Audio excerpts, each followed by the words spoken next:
Hi, this is David from Peak Writing, and I want to talk about the problem that I most often see when helping students with their research projects.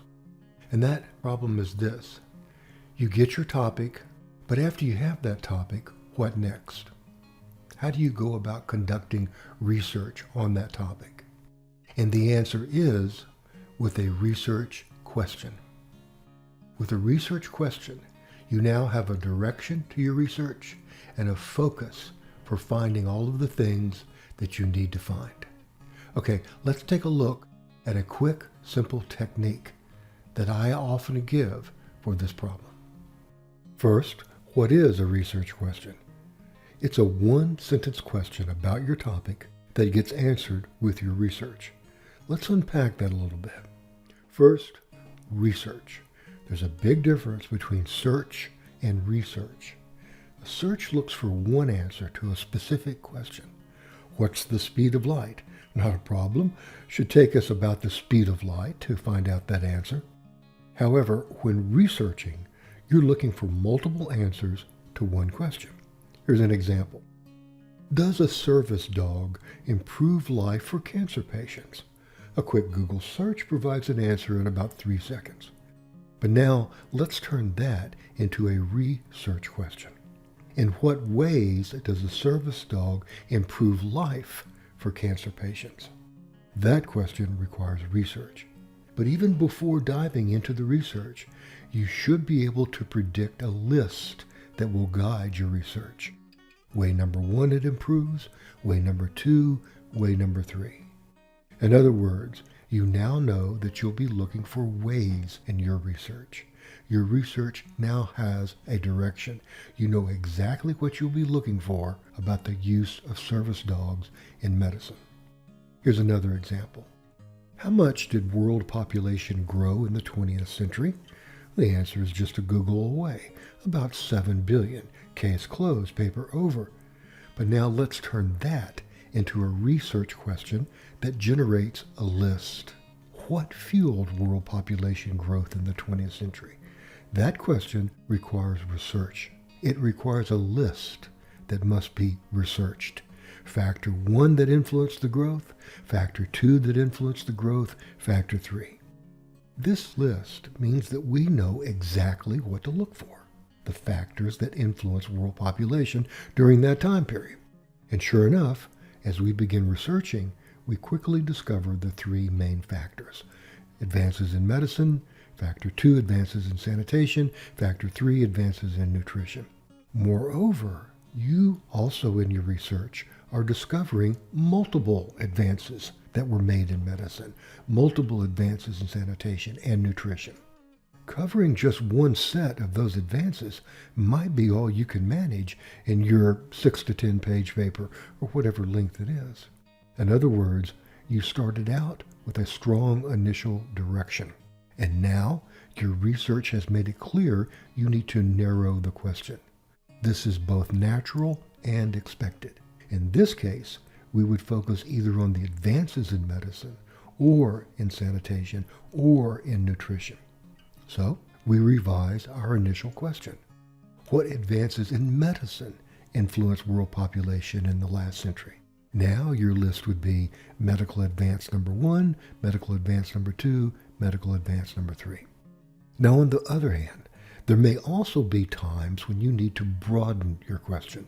For example, you begin to research the effects of artificial sweeteners, but then you realize your question may be too narrow.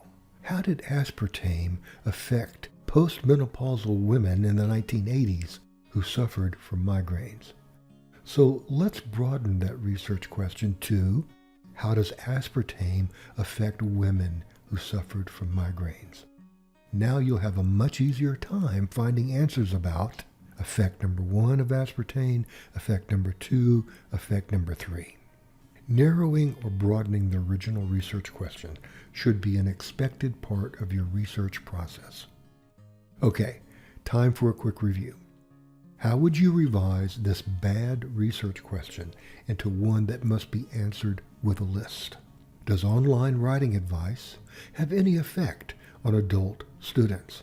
Think about it. Find the word that would allow you to build a list. Effect number 1, effect number 2, effect number 3. Let's try one more. Do medications alleviate symptoms of attention deficit hyperactivity disorder, ADHD? That is a search question. It calls for a yes or no answer. Let's turn it into an effective research question.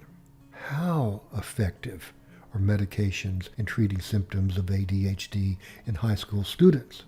Now, is it narrow, and does it generate a list? Yes.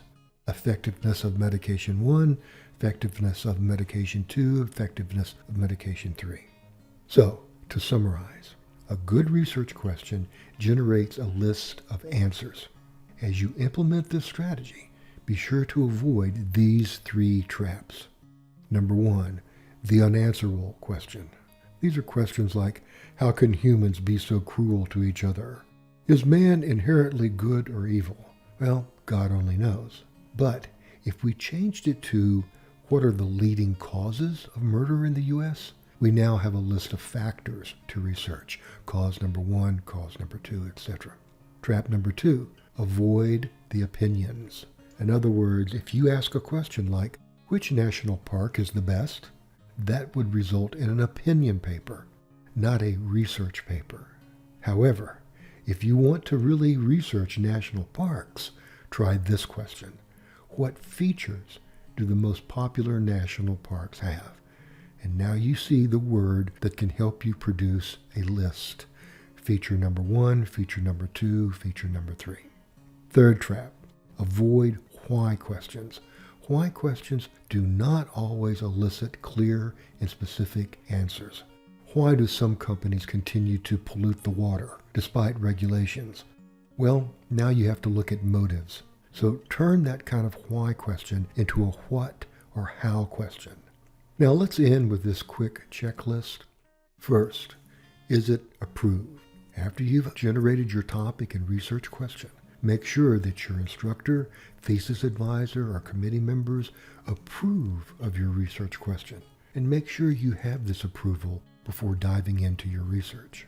2, are you objective? Are you trying to convince your audience to believe what you cherish rather than answering a research question in an objective way? You may have very strong feelings about the protection of coral reefs, and your opinion is they should be highly protected and we need to do more to protect them. Well, that's an opinion. You're doing a research paper, and the research paper would ask a far different question. The third trap, answerable. Is the research question answerable with the research method and time that you have to develop it? And finally, doable. Do you have the knowledge and the experience and the skills required, or are you biting off more than you can chew? Do you have the sufficient equipment? Do you have the time? And if it involves funds, such as paying participants or paying for surveys, do you have the funds you need to conduct your research? So those are some of the considerations that you should definitely think about as you fabricate the important research question. Thanks for watching. I hope this video helped you learn how to turn a research topic into a research question. Check out this video for instruction on the entire research paper, start to finish.